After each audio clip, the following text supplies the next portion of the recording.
want to talk a little bit about patch collecting and the different types. There are 3 big types out there. So we're going to talk a little bit about that in just a moment. But I want to personally invite you to join me on the live meeting. The next one coming up is December 4th at 9 Eastern Time. Okay, that's 9 p.m., not in the morning. That's when we do it, and it's so that all the different time zones can tune in throughout the United States. I know that Europe, you'd have to get up really early in the morning. Sorry, but that's my market, and you guys are here. So that's the whole thing. It's crazy. And speaking of crazy, I think it's wonderful that I have people that are financially supporting our channel. That is a great thing. And I want to personally thank you to all of the patrons on Patreon who are donating to our cause. So that's a wonderful thing.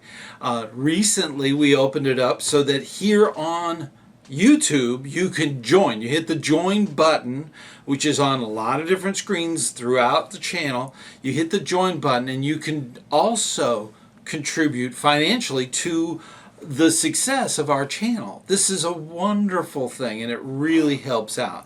And I'm very appreciative of all that you do.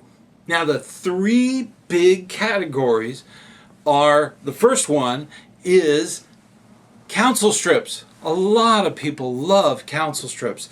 They either collect one from every council in the nation, or they will collect all the different variations of their own council. So, and there's a lot of different things there. In fact, let me move over. I'm going to put one up here. There we go. This is a patch from my local council, and it has changed over time.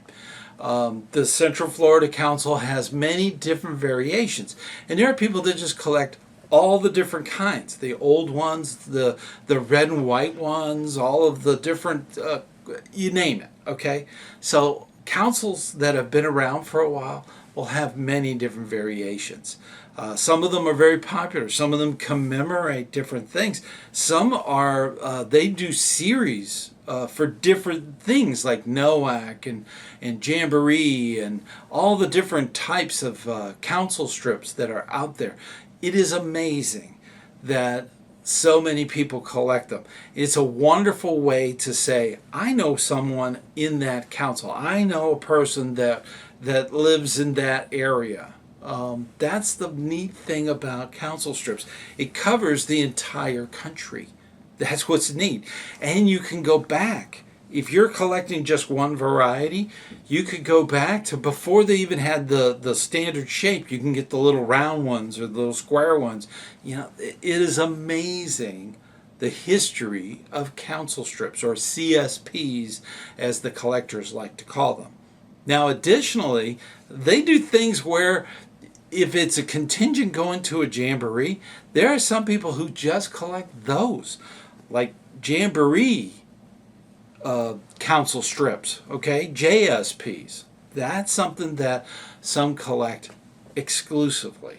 And it really depends what your goals are as far as what you collect. If your goal is to have all of a certain jamboree or all the jamborees council strips, that's one thing.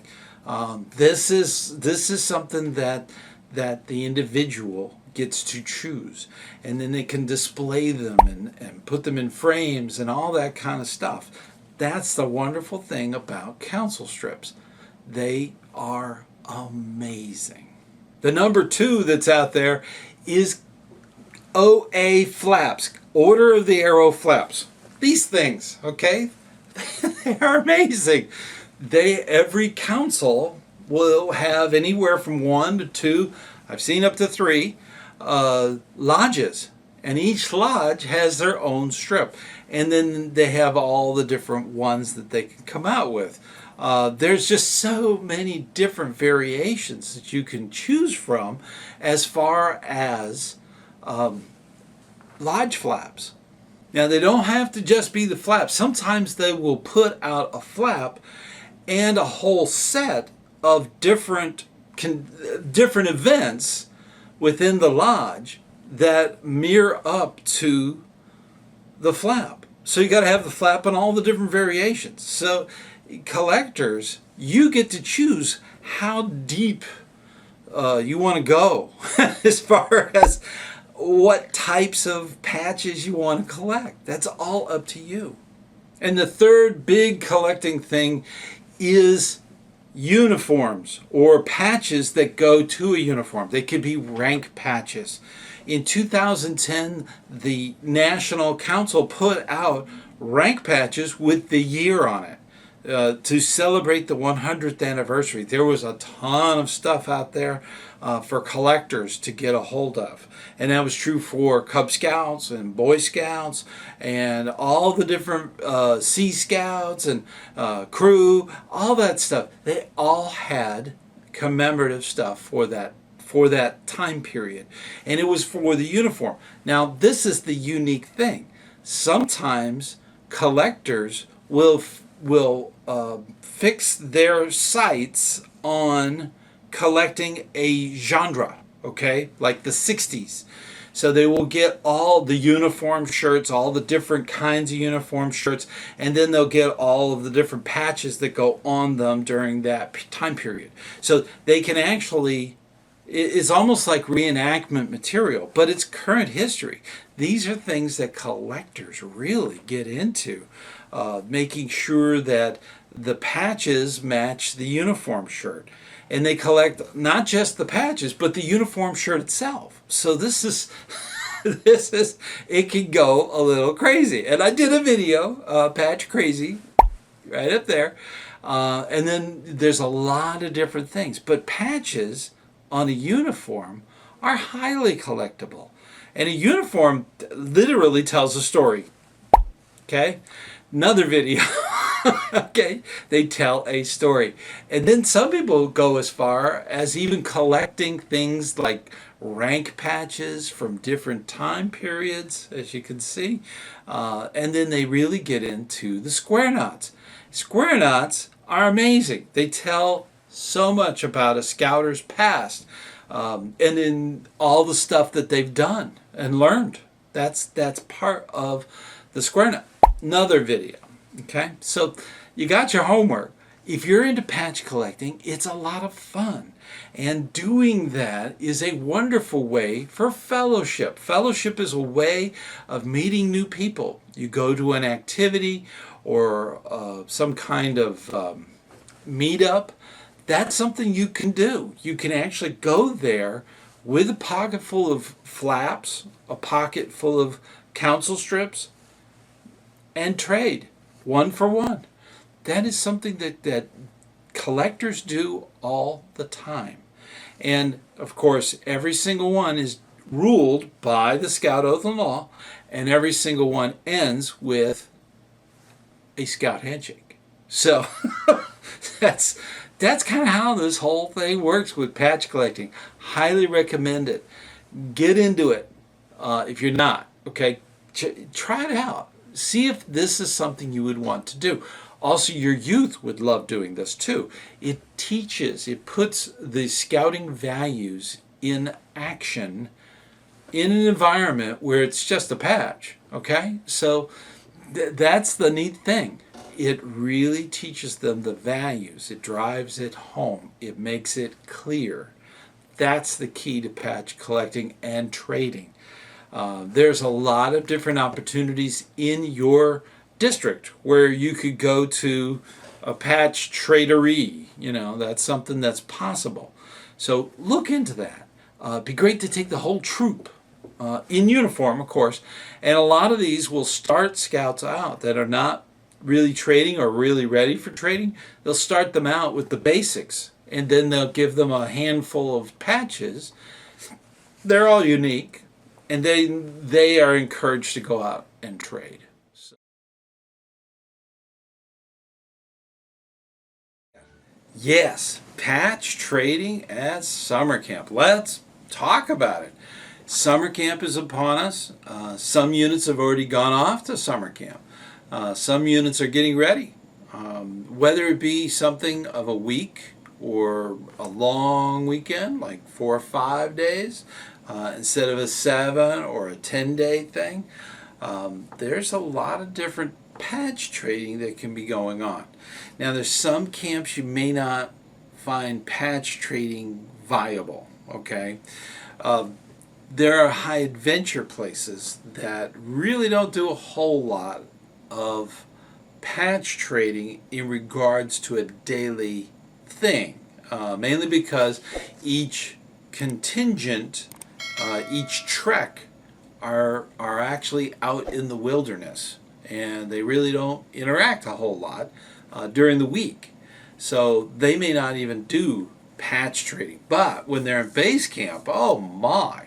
And we'll get into some of the basics there. But as far as patch trading, this is something that goes on throughout scouting. For the past few decades, there has been a lot of emphasis on patch trading, especially when units go off to like camp. This is an incredible opportunity for patch trading. Now, a lot of scout units typically will have either a contingent or the whole unit go off to summer camp out of state. That is a wonderful way to get to know people outside of your small area, your district, and move to an area somewhere in the country where they have different patches, different traditions, different, they name things differently. You know, they just do things slightly different. Scouting is universal, but they might call it something different. This is the opportunity to expand the units and the youth's minds and get them exposed to more people out in the United States. That is a good thing. Staying local is good too, but you know, your whole unit might want to go to another state and participate in an incredible camp there. That's fine. They might have patch trading every day. Okay, it can be a huge thing. So this is something that should not be the only reason to go. Okay, if you're staying local, patch trading can still be done, but it's not as if you are coming from the outside coming into their community. Think of it as you're in this community and they are coming to you. So it's a little bit different as far as the dynamics of the trading of patches. You can do both. You can go outside of your state and go to a camp, or you could stay home, stay at your own camp, and have them come to you. So it goes back and forth. There are a lot of pros and cons to that, and that's not the focus. We're talking about patches and patch trading at camp. This is something that can be done, and it's important that we encourage our scouts to do patch trading. Now, as I mentioned before, if you're going outside of your state to go camping, so you're on that direction, you want to make sure that you have all of your local stuff. Make sure you have a bunch of your council strips. Make sure you have a bunch of your camp's patches. Make sure you have a lot of your OA flaps, all the different ones for your area. These are ones that you're going to use to trade for others. So this is a fantastic opportunity. You want to make sure that you have those patches so that you can get unique patches for where you're going. And a lot of times, and this is true, I've seen this with the youth too, when they do a patch trade, they'll hold the patch up and take a selfie with the person they were trading with.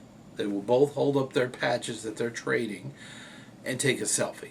It's a wonderful thing, a memory to look back on and think about. And These are great opportunities for scouts to really put everything into action, and that's the wonderful thing. Very important to think about that. Now, at a lot of camps, they will have a day, summer camp. They will have a day where the Order of the Arrow is being focused. Usually like a Wednesday or something, or a Thursday. It's so that the Order of the Arrow gets recognized for what they are contributing to the camp that you're at. And it's important that you get involved in that. If you're in the Order of the Arrow, you want to be involved in that. There's usually ice cream involved. Okay? So that's a good plus, okay? Especially some of these hot summers we have been having. So that being the case, make sure that you bring your flaps, okay, or your OA stuff, so that you could trade patches. A lot of times they do flap for flap, or council strip for council strip. That's fine. That's great, because those memories, and you can write on the back that person's name or their email address or something like that. That's a wonderful thing, to keep those memories, all of the fellowship that's involved there is so critical. Keeping the Scout Oath and Scout Law in mind. Trading patches is awesome, so definitely do it. And you can use those patches on a blanket, a campfire blanket, or something like that. These are great things. You can also set them up in frames. You can set them up in different collections. You could have all of the different patches from the camp. You could have them in one frame. These are collections that are wonderful to display. You can hang them up on the wall. That's something you can do. But a lot of patch traders will have so many collections that have books. That book's all about NOAC. Okay, so you can go through it, and there's just all the different NOAC collections and sets. And it can be very involved as far as patch collecting. And in fact, there's a patch video. Please check it out. Patch Crazy is also a good one. There's a lot of different stuff that's out there that you may want to look at about patch trading if you're new at it. If you're not, then you know what I'm talking about. It is a wonderful way to collect memories and keep into contact with people all over our fine nation is a great opportunity. So you need to take advantage of it.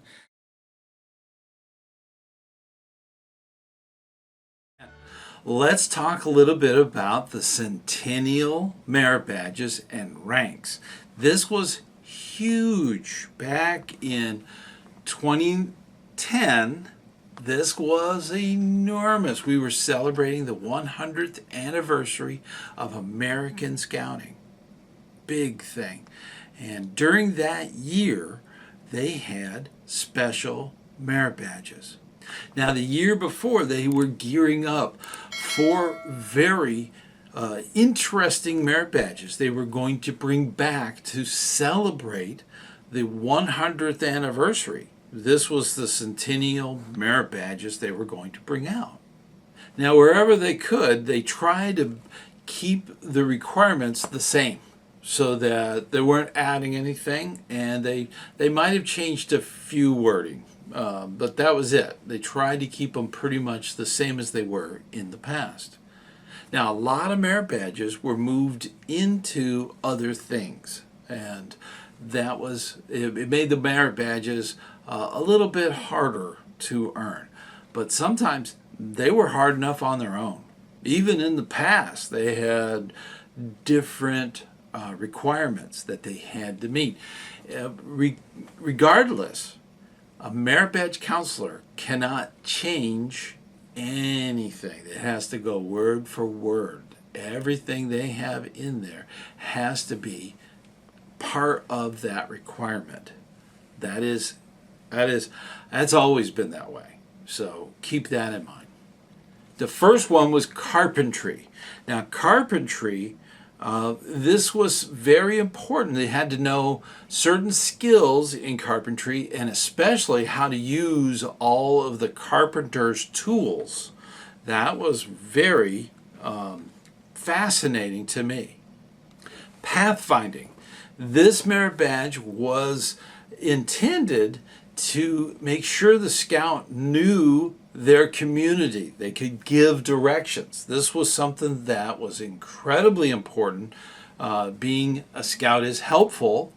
That is very important to know your area, where the nearest gas station is, where the nearest police or fire station.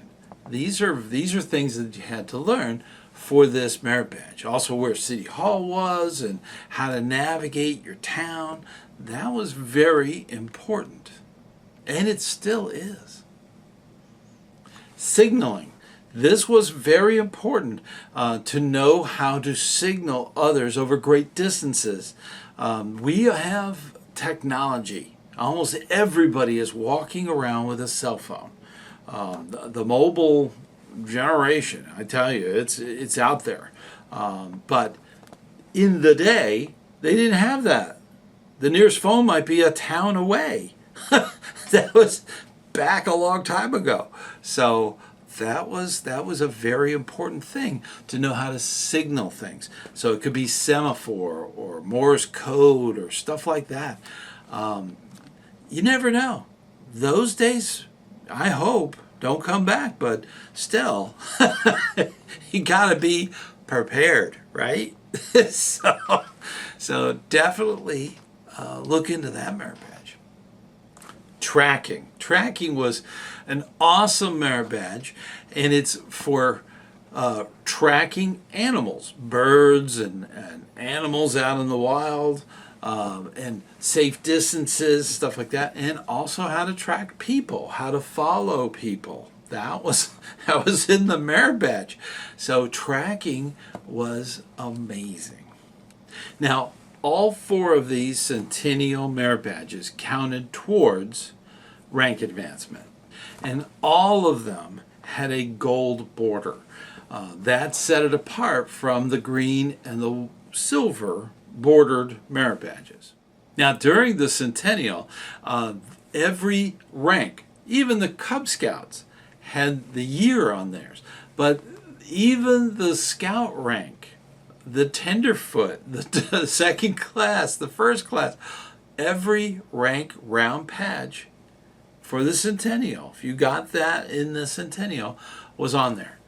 Even the Eagle had it on there, and it only was good for that year. That one patch, if you didn't get it in that year, that's not your patch. That, unfortunately, you can collect it all you want, but only the scouts that earn their Eagle in the Centennial year can wear that little round patch during that year. That was amazing. After that, they could also wear it until they were 18. Now there is, I believe I have seen the 2010 pips, which are little tiny 2010s that you can put on your knots. I've seen them. I don't know. I've seen them in catalogs and I've seen them online. I've never seen anybody wearing them, but that could be an option. But that's the wonderful thing about a lot of the Centennial special ranks and merit badges.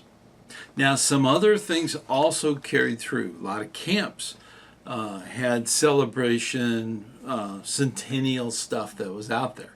So there's a lot of different patches for patch collectors to look at. But the big ones, of course, are the merit badges and the ranks for Cub Scouts, and of course for a troop, the troop environment. So those were the ones that had those years on it. You'll see them even today. I wear the Centennial ring around the Wozum patch up here.